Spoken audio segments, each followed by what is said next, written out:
हाँ भाई, तो आज हम वापस बात करते हैं सैटरडे की इस क्लास के अंदर थोड़ा आगे, वहीं जहां तक हमने लास्ट में छोड़ा था उसी से थोड़ा आगे बढ़ते हैं, क्योंकि लास्ट क्लास के अंदर थोड़ा सा डिस्टर्बेंस हो गया था।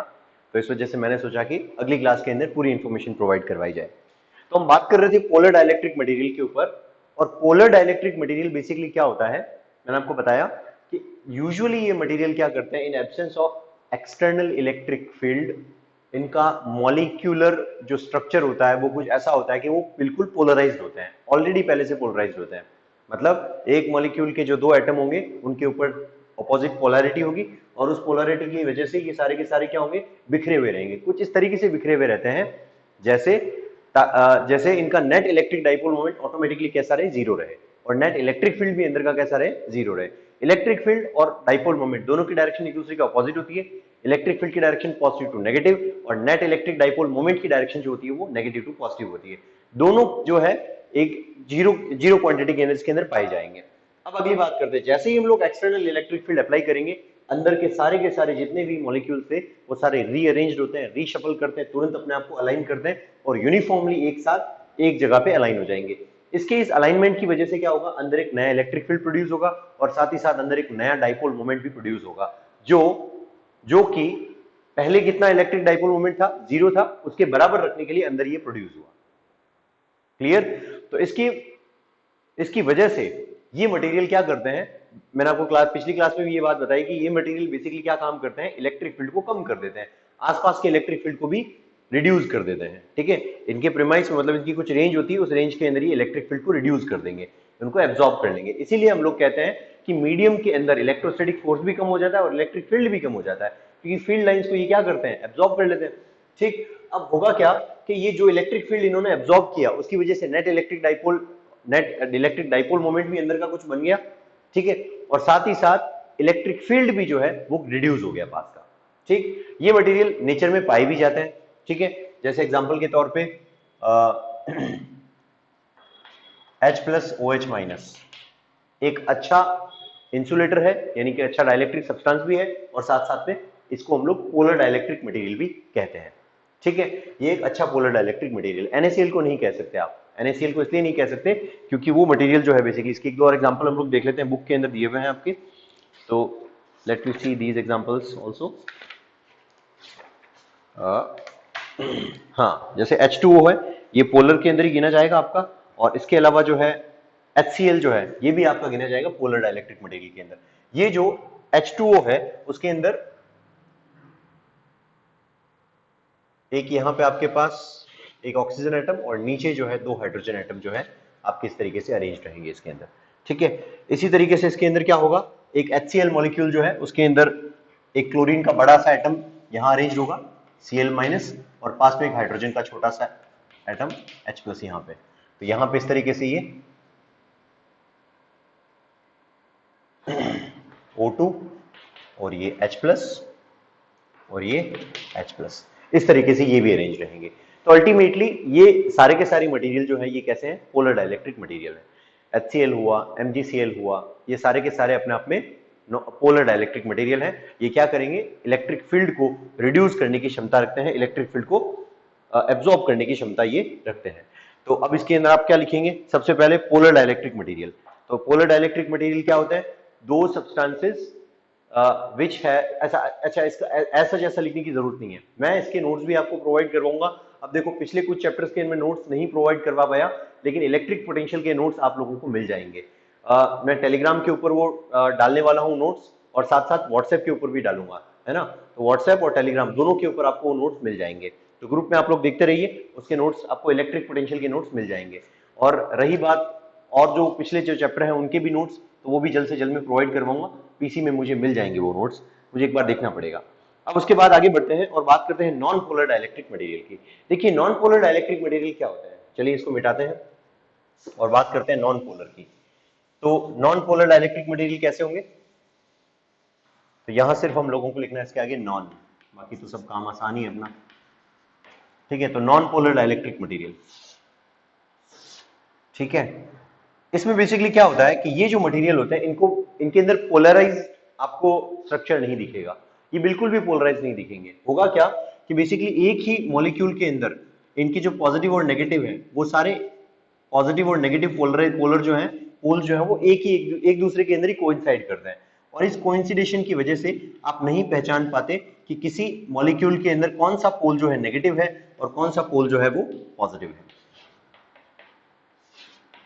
जैसे एग्जांपल के तौर पे मैंने ये मटेरियल पकड़ा, इस मटेरियल को पकड़ा और मैंने एक तरफ देखा पोलर के अंदर, तो यहाँ पे मुझे नेगेटिव मिलेगा, इधर पॉजिटिव मिलेगा, तो बेसिकली इसकी पोलरिटी मुझे पता है। लेकिन अगर आप एक नॉन पोलर डाइलेक्ट्रिक सब्सटेंस को देखेंगे तो वो बेसिकली ऐसा दिखेगा, ऐसे आड़ा नहीं, ऐसे सीधा दिखेगा। उसमें आप ऊपर से देखोगे तो आपको पॉजिटिव मिलेगा, ठीक है, आप ऐसे ऊपर से देखोगे तो पॉजिटिव मिलेगा, नेगेटिव जस्ट उसके नीचे है या नहीं है वो मैं नहीं पता, लेकिन है उसके नीचे, क्योंकि इलेक्ट्रॉन्स तो होते ही नहीं उसके अंदर, नेगेटिव पोलरिटी तो होगी होगी, ठीक है, नेगेटिव के बिना तो हो ही नहीं सकता। तो नेगेटिव और पॉजिटिव होते हैं लेकिन एक दूसरे के अंदर कोइंसाइड करते हैं, तो ऊपर से देखने पर आपको क्या लगेगा कि ये नेगेटिव और पॉजिटिव दोनों है, शायद नेगेटिव नहीं है लेकिन नेगेटिव एग्जिस्ट करता है, उसके साथ है, कोइंसाइड करता है उसके साथ, उसके संपाती है, उसके जस्ट नीचे है, ठीक है। नीचे से भी आप घुमा के देखेंगे तो आपको प्लस ही दिखेगा। अच्छा, आप ये भी क्या क्वेश्चन कर सकते हैं, सर आप घुमा के देख लो, नीचे देख लो, तो नीचे से भी आपको प्लस ही दिखेगा, ऊपर देखने से भी प्लस ही दिखेगा, लेकिन कहीं ना कहीं बीच में नेगेटिव पोलरिटी भी होती है और एक दूसरे के अंदर ये कोइंसाइड करते हैं। अब होगा क्या, ये केस किसके अंदर है, ये है इन एब्सेंस ऑफ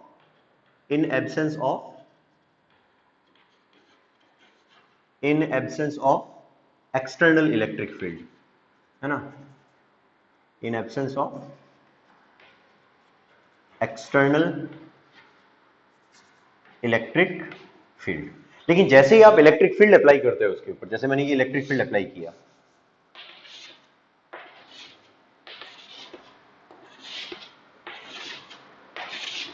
तो जैसे ही इलेक्ट्रिक फील्ड अप्लाई करते ही क्या होगा, ये अपने आप को डिस्ट्रीब्यूट करेंगे, रीडिस्ट्रीब्यूट करेंगे, खोल देंगे अपने आप को।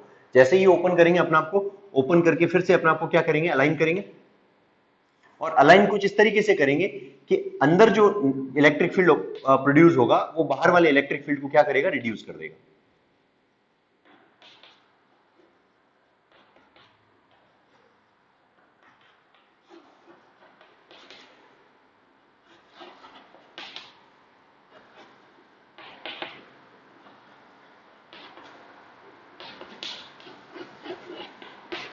ठीक है, इस तरीके से ये भी अरेंज हो जाएंगे। तो मतलब फाइनल रिजल्ट क्या निकला भाई, दोनों भाई हैं, चाहे नॉन पोलर हो चाहे पोलर हो, दोनों ही एक ही टाइप के सब्सटेंस होते हैं, तो आखिरकार इनको अपना स्ट्रक्चर ऐसा बनाना ही होता है, लेकिन initial structure in absence of external electric field दोनों का अलग अलग होता है। तो इनिशियल मॉलिक्यूलर स्ट्रक्चर अलग, लेकिन बाद में जैसे ही आप इलेक्ट्रिक फील्ड अप्लाई करोगे एक्सटर्नल वाला, जैसे ये इलेक्ट्रिक फील्ड अप्लाई किया पॉजिटिव टू नेगेटिव, तो वह जैसे इलेक्ट्रिक फील्ड अप्लाई किया, इलेक्ट्रिक फील्ड के एप्लीकेशन से तुरंत ही बाद ये ऐसे पोलराइज हो जाएंगे, और after such polarization you will see that कि दोनों एक ही जैसे दिखते हैं।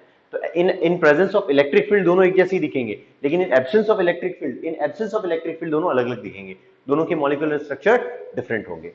ठीक बात, अब सुनिए आगे। अब होगा क्या, इसमें जो आपके नॉन पोलर डाइलेक्ट्रिक मटेरियल है, इनके जो मॉलिक्यूल्स हैं वो अपने आप को नेट इलेक्ट्रिक डाइपोल मोमेंट लाने की स्टेज तक बहुत ही ज्यादा अपनी एनर्जी को वेस्ट करेंगे। उस एनर्जी को वेस्ट करने में या उस एनर्जी को लगाने में समय लगता है, तो ये कम सेंसिटिव होता है।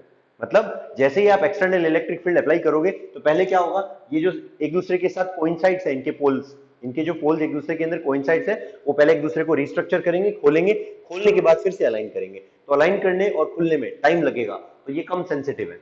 लेकिन वो पोलर वाले जो थे वो क्या थे, वो ऑलरेडी पहले से खुले हुए ही थे, उनको तो बस क्या होना है, रीशफल करके रीअरेंज होकर के फिर से यूनिफॉर्म होना है, तो वो तुरंत यूनिफॉर्म हो जाते हैं, तो वो ज्यादा सेंसिटिव मटेरियल कहलाता है। तो जो पोलर डाइलेक्ट्रिक मटेरियल होते हैं वो तो क्या होते हैं, ज्यादा सेंसिटिव, और जो नॉन पोलर डाइलेक्ट्रिक मटेरियल होते हैं वो क्या होते हैं, कम सेंसिटिव। ठीक है, अब ये जो सेंसिटिव, अच्छा इसके एग्जांपल देख लीजिए आप लोग। जो नॉन पोलर डाइलेक्ट्रिक सब्सटेंसेस यानी कि नॉन पोलर डाइलेक्ट्रिक मटेरियल जो होते हैं, ये जो होते हैं बेसिकली जितने भी डायएटॉमिक सब्सटेंसेस हैं, डायएटॉमिक मटेरियल है। अब डायएटॉमिक मतलब कुछ गैसेस भी आती है, जैसे N2 है ना, H2, N2 हुआ, H2 हुआ, CO2 हुआ, ये सारे के सारे क्या हैं, कुछ एग्जांपल्स हैं नॉन पोलर डाइलेक्ट्रिक सब्सटेंसेस के, नॉन पोलर डाइलेक्ट्रिक मटेरियल के। ठीक है, N2, H2, CO2, ये सारे के सारे नॉन पोलर डाइलेक्ट्रिक सब्सटेंसेस। ठीक है, तो इस तरीके से पोलर और नॉन पोलर डाइलेक्ट्रिक सब्सटेंसेस के बारे में पूरी इंफॉर्मेशन आपको मिल चुकी है, आई होप। ठीक है, अब इसके बारे में एक और चीज आपको समझनी है कि जो पोलर और नॉन पोलर डाइलेक्ट्रिक सब्सटेंस है, इन दोनों के अंदर क्या चीज पाई गई कि इनके अंदर जो भी नेट डाइपोल मोमेंट जो आता है, ये डाइपोल मोमेंट जो नेट आया इसके अंदर negative to positive, negative to positive, ये डाइपोल मोमेंट अंदर का जो डाइपोल मोमेंट है P, वो किस पे डिपेंड करता है? बाहर वाले इलेक्ट्रिक फील्ड पे, क्योंकि बाहर जब इलेक्ट्रिक फील्ड अप्लाई किया तभी तो ये ऐसे हुए, अंदर का नेट डाइपोल मोमेंट बना। अगर बाहर से आप इलेक्ट्रिक फील्ड अप्लाई ही नहीं करते तो क्या ठेंगा होता है इसके अंदर? कुछ नहीं होता। तो सेम टू सेम पड़े रहते। जैसे ही आपने इलेक्ट्रिक फील्ड अप्लाई किया बाहर वाला, तो तुरंत क्या होगा, ये रीशफल हुए और अंदर का नेट डाइपोल मोमेंट बना। तो अंदर का नेट डाइपोल मोमेंट P किसके ऊपर डिपेंड करता है? बाहर के इलेक्ट्रिक फील्ड E पे, E एक्सटर्नल। ठीक है, यानी कि E एक्सटर्नल के ऊपर कौन डिपेंड करता है? Net dipole moment. तो इसका मतलब ये क्या हुआ, यहां प्रोपोर्शनलिटी सिंबल है, तो जैसे ही प्रोपोर्शनलिटी सिंबल हटेगा तो P इज इक्वल टू, यहां एक सिंबल आएगा, ये क्या कहलाता है? इसको हम लोग कहते हैं साई, है ना, साई, साई कहते हैं इसको। कुछ लोग इसको चाय भी कहते हैं, CHI भी लिखते हैं कुछ लोग इसको, साई ऐसे भी कहते हैं इसको। तो चाय साई जो आपको कहना है ठीक लगे वो उसको कहिए आप, कहिए आप इसको। बेसिकली साई को किसके लिए रिप्रेजेंट किया जाता है? ये साई जो है ये सिंबल होता है ससेप्टिबिलिटी का, ठीक है, ससेप्टिबिलिटी।